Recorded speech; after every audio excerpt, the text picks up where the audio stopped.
मुझे मालूम नहीं। मुख्यमंत्री जी ऐसा सोच रहे हैं कि बार बार झूठ बोलने से लोग उसको सत्य मानना शुरू कर देंगे, जबकि मुख्यमंत्री की छवि पूरे प्रदेश भर में ऐसी बन गई है कि ये सत्य बोलते ही नहीं, झूठ बोलते हैं, असत्य बोलते हैं। और सबसे बड़ी बात होती है कि क्रेडिबिलिटी एक बहुत बड़ा विषय होता है नेतृत्व के साथ। जो बोला जाता है उस पर लोग भरोसा करते हैं कि नहीं करते हैं। और इस बात को मैं दावे के साथ कह सकता हूं कि हमारे मुख्यमंत्री सुखविंदर सिंह सुक्खू जी जब से बने हैं तब से लगातार इनकी क्रेडिबिलिटी पर बहुत बड़ा प्रश्न चिन्ह खड़ा हुआ है।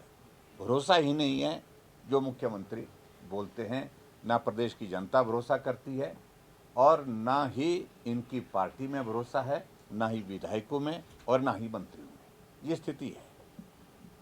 कल वहाँ विधानसभा के अंदर इन्होंने एक प्रश्न का रेफरेंस करते हुए, जो प्रश्न जो है वो नालागढ़ के विधायक हरदीप सिंह बाबा जी ने किया था, और उस प्रश्न के उत्तर में कहा कि 3000 से ज़्यादा बीघा ज़मीन जो है भारतीय जनता पार्टी ने सरकारी ज़मीन लीज पर दी।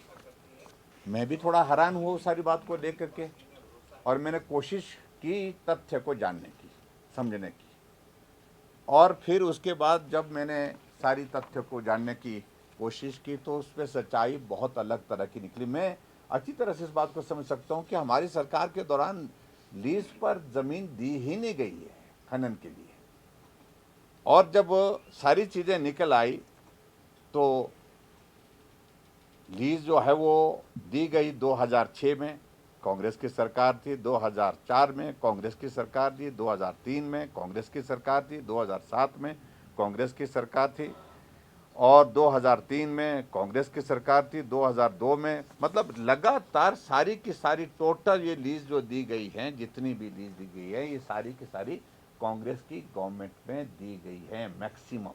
एक आदि को छोड़ करके पूर्व की सरकार, बीजेपी की सरकार धूमल जी के नेतृत्व में रही है उस वक्त की।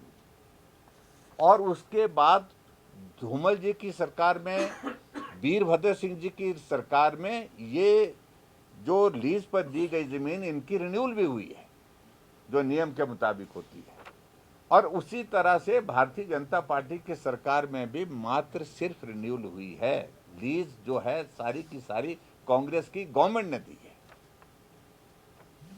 जब ये तथ्य सामने आए तो मैंने समझा उचित रहेगा कि हम विधानसभा के अंदर जो मुख्यमंत्री ने कल जो एक पिक्चर पेंट करने की कोशिश की कि भारतीय जनता पार्टी की सरकार के दौरान जो ज़मीन लीज पर दी गई है, ये बहुत बड़ी जो है वो एक हिमाचल प्रदेश की ज़मीन को जो है एक तरह का नीलाम कर दिया। इस तरह के शब्द का इस्तेमाल किया उन्होंने कि भाई लीज पर हिमाचल बेच दिया। ऐसे शब्दों का इस्तेमाल करने का उनको बड़ा शौक चढ़ा उसमें।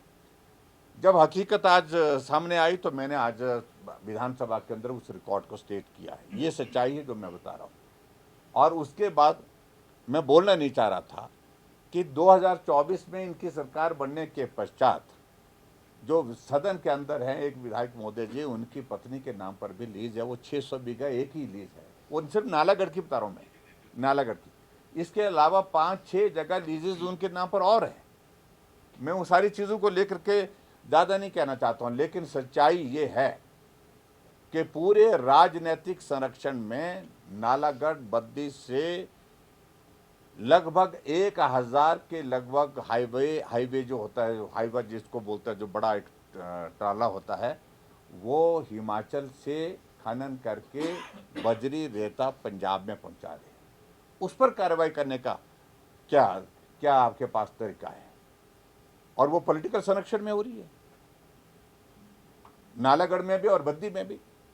और संरक्षण कौन दे रहे हैं? दोनों जगह आप ही हैं, आपकी ही सरकार के नेता हैं। इस सारी चीज़ को लेकर के मैं खुलेआम कह रहा हूँ।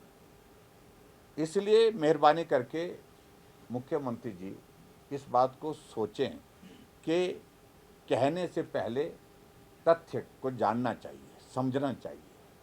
और ये बार बार जो हिमाचल प्रदेश के जो है वो संपत्ति को जो है वो लुटाया गया, तो मैं समझता हूँ ये उचित नहीं है ये शब्द कोई स्कीम, कोई योजना अगर सरकार की बनती है, भारतीय जनता पार्टी की सरकार ने अगर हिमकेयर योजना बनाई, उसको संपत्ति को लुटाया जाना शब्द जो है उसके लिए मैं समझता हूँ इस्तेमाल नहीं होना चाहिए, बहुत ही दुर्भाग्य है। अगर हमने सारा योजना हमने शुरू की, उसमें अगर संपत्ति को लुटाया शब्द का इस्तेमाल किया जाए गरीब आदमी के इलाज के लिए, गरीब आदमी की मदद के लिए, अगर हिमाचल प्रदेश में हमने 60 साल से ऊपर बुजुर्गों के लिए पेंशन का प्रावधान किया, उसको संपत्ति लुटाने का शब्द कहना, ये मैं समझता हूँ कि बहुत दुर्भाग्यपूर्ण है। मुख्यमंत्री को एक आदत पड़ी है, उस आदत को वो छोड़ने की स्थिति में शायद नहीं हो पाएंगे, लेकिन समय समय पर जहाँ भी मिलेगा, वहाँ वक्त मिलेगा, अवसर मिलेगा, तो हम उनके इस सारी चीज़ को करेक्ट करने की कोशिश करेंगे। और इसलिए मैं आप सबके बीच में ये ज़रूर कहना चाहता हूँ कि हिमाचल के इतिहास में ये पहला ऐसा दौर देख रहे हैं कि जहाँ खुलेआम झूठ बोला जा रहा है, और झूठ जब मुख्यमंत्री बोल रहे हैं, अधिकारियों की भी हिम्मत और हौसला बढ़ रहा है झूठ लिखने का, झूठ रिकॉर्ड करने का। और विधानसभा के अंदर जो भी तथ्य प्रस्तुत किए जाते हैं उसमें फैक्ट्स चाहिए होते हैं। अधिकारी बजट का डॉक्यूमेंट में, उसमें भी बहुत बड़े स्तर पर जो है मैनिपुलेशन हुई है, जो हकीकत है, सच्चाइयाँ हैं, वो छुपाई गई है, और गलत तरीके से जो चीज़ें जो वहाँ पर प्रस्तुत की गई हैं वो भी एक बात है जिसका मैंने विधानसभा के अंदर अपनी बात कहते हुए जिक्र किया है। और उसके अलावा अभी विधानसभा में भी यही किया जा रहा है, फैक्ट्स नहीं दिए जा रहे हैं। इसलिए मैं बार बार कहता हूँ, अधिकारी मेहरबानी करके अपना काम करें, राजनीति करने के लिए वो आगे ना आए। इसका और फिक्र हमेशा मेरे साथ रहता है। भूषण ज्वेलर्स, अनमोल रिश्तों के लिए।